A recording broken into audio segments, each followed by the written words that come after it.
दिल्ली में शिक्षा, स्वास्थ्य, बिजली और कई क्षेत्रों में ज़बरदस्त सुधार करने के बाद यातायात के क्षेत्र को, ट्रांसपोर्ट के सेक्टर को दिल्ली सरकार लोगों के लिए आरामदेह और इंटरनेशनल स्टैंडर्ड का बनाने जा रही है।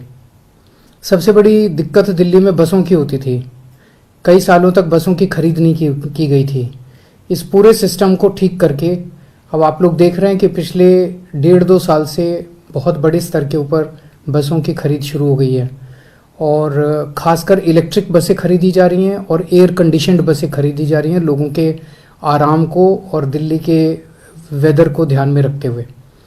आज आपको मुझे ये बताते हुए बेहद खुशी हो रही है कि आज हमारी कैबिनेट की मीटिंग हुई थी और कैबिनेट की मीटिंग में 1950 बसों को खरीदने की मंजूरी दी गई है। ये 1950 बसें अगस्त सितंबर से आनी चालू हो जाएंगी और अगले साल सितंबर के महीने तक ये सारी बसें आ जाएंगी। इसके अलावा अभी फ़िलहाल हमारे पास 7200 बसें हैं। आज तक दिल्ली के इतिहास में 7200 बसें भी आज तक कभी नहीं रही थी। 7200 बसें हैं, 1950 बसें और आ जाएंगी और लगभग 4800 बसों के फ्रेश टेंडर दिए जा रहे हैं। इसके अतिरिक्त फ्रेश टेंडर 4800 बसों के दिए जा रहे हैं।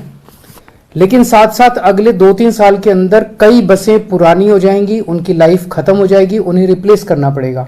इन सारी चीज़ों को अगर हम जमा घटा करें तो दिसंबर 2024 तक हमारे पास दिल्ली की सड़कों पे 11,910 बसें होंगी। ये जो दिल्ली की रिक्वायरमेंट है उसके अनुरूप है। दिल्ली को लगभग 11-12 हज़ार बसों की ज़रूरत है। दिसंबर 2024 तक हम ये टारगेट अपना पूरा कर लेंगे कि हमारे पास लगभग 11,910 बसें होंगी, तो पर्याप्त बसें होंगी। अब हमारा मकसद है कि पूरे ट्रांसपोर्ट सेक्टर को इंटरनेशनल स्टैंडर्ड का बनाया जाए। इन सारी जितने भी अलग अलग ट्रांसपोर्ट के साधन हैं, टैक्सी है, ऑटो है, मेट्रो है, बसें हैं, इन सब को इंटीग्रेट किया जाए, इन सब को सारे सेक्टर को मॉडर्नाइज किया जाए। उसके ऊपर अब हम ध्यान देंगे ताकि दिल्ली के ट्रांसपोर्ट सेक्टर में भी मूल चूल और अच्छा परिवर्तन किया जा सके। आज कैबिनेट के अंदर और भी कई इम्पोर्टेंट निर्णय लिए गए। एक जो सबसे इम्पोर्टेंट निर्णय लिया गया कि हमने बजट में अनाउंस किया था कि हम अर्बन फार्मिंग करेंगे। अर्बन फार्मिंग मतलब middle class, upper class, lower middle class लोगों के घरों में, जिन जिन लोगों के घरों में थोड़ी बहुत जगह है, बालकनी में, छत पे, और वो अगर छोटी मोटी फार्मिंग करना चाहते हैं, सब्जियां उगाना चाहते हैं, फ्रूट्स उगाना चाहते हैं, तो हम उनको सब्जियां, फ्रूट्स उगाना सिखाएंगे। शुरू में उनकी मदद करने के लिए हम उन्हें कुछ बीज और कुछ वो प्रोवाइड करेंगे। तो इसमें इसको पूरे सेक्टर को 2 पार्ट में हमने डिवाइड किया है। एक वो लोग जो अपने घर की खपत के लिए अपने घर में सब्जी और फल उगाना चाहते हैं, और एक वो लोग जो इसको बिजनेस करना चाहते हैं। उनके पास मान लीजिए थोड़ी ज़्यादा स्पेस है और वो बिजनेस के तौर पे कुछ करना चाहते हैं। जो लोग अपने घर की खपत के लिए उगाएंगे उन्हें सेहतमंद अच्छी ऑर्गेनिक सब्जियां मिलेंगी और उनकी बचत भी होगी, क्योंकि सब बाजार से सब्जियां खरीदनी नहीं पड़ेंगी, उतना पैसा बचेगा।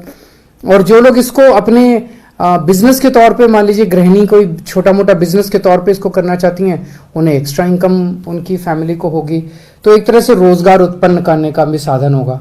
तो इसके लिए हम कई बड़े स्तर पे एक्सपर्ट्स को हायर कर रहे हैं और इंडियन एग्रीकल्चर रिसर्च इंस्टीट्यूट के साथ हम लोग इसके साथ टाई अप करने जा रहे हैं। ये एक्सपर्ट्स जो हैं पूरे दिल्ली में वार्ड के लेवल पे 400 के करीब वर्कशॉप्स ऑर्गेनाइज की जाएंगी लोगों को ट्रेनिंग देने के लिए अपने घर की खपत के लिए, और लगभग 600 के करीब वर्कशॉप्स की जाएंगी लोगों को बिजनेस सिखाने के लिए। तो 1000 के करीब हम वर्कशॉप्स करेंगे। 1000 एक वर्कशॉप में हमें उम्मीद है 25-25 लोग आएंगे, तो 25,000 लोगों को, 25,000 फैमिलीज को पहले साल में हमें उम्मीद है इसका फायदा होगा। आज इसके बारे में भी निर्णय लिया गया। अभी तक कोरोना को देखते हुए दिल्ली सरकार लोगों को फ्री राशन दे रही थी। जो राशन की दुकान से आपको राशन मिलता है वो राशन सरकार काफ़ी कम पैसे में देती है, लेकिन वो भी पैसा नहीं ले रही थी पिछले कुछ सालों से दिल्ली सरकार। उस स्कीम को 30 सितंबर तक और आगे बढ़ा दिया गया है, यानी कि आने वाले महीनों में भी आपको फ्री राशन, बिल्कुल मुफ्त राशन मिलता रहेगा। दिल्ली के जो गांव हैं, दिल्ली के गांवों को विकास करने के लिए हमने कुछ वर्ष पहले स्कीम निकाली थी कि हर गांव में 2 करोड़ रुपए के विकास कार्य करेंगे। लोग बताएंगे कि ये सड़क बना दो, यहाँ पे पानी का नलका बना दो, यहाँ पे ये चौपाल बना दो, जो लोग बताएंगे वो काम हम करेंगे। लेकिन एक चीज देखने में आ रही है, दिक्कत आ रही थी लोगों को कि मान लीजिए कोई सड़क है, वो सड़क 3 गांव से होके गुजरती है, तो ऐसी एसेट्स जो हैं वो जो कि 3-3, 4-4 गांव के बीच में से मल्टी विलेज के एसेट्स हैं, उनका इस स्कीम के तहत उनका रख रखाव नहीं हो पा रहा था। इसे आज हम लोगों ने कैबिनेट में इस दुविधा को दूर कर दिया है। अब एक विधानसभा के अंदर जितने गांव हैं वो टोटल बजट उन गांवों के ऊपर कैसे भी खर्च किया जा सकता है। अगर 3 गांव मिलके कोई मांग करते हैं तो उनको दे दिया जाएगा, किसी एक गांव में जरूरत है तो उस गांव को दिया जाएगा। तो ये कई सारे महत्वपूर्ण निर्णय आज आपकी सरकार ने, आपकी कैबिनेट ने लिए।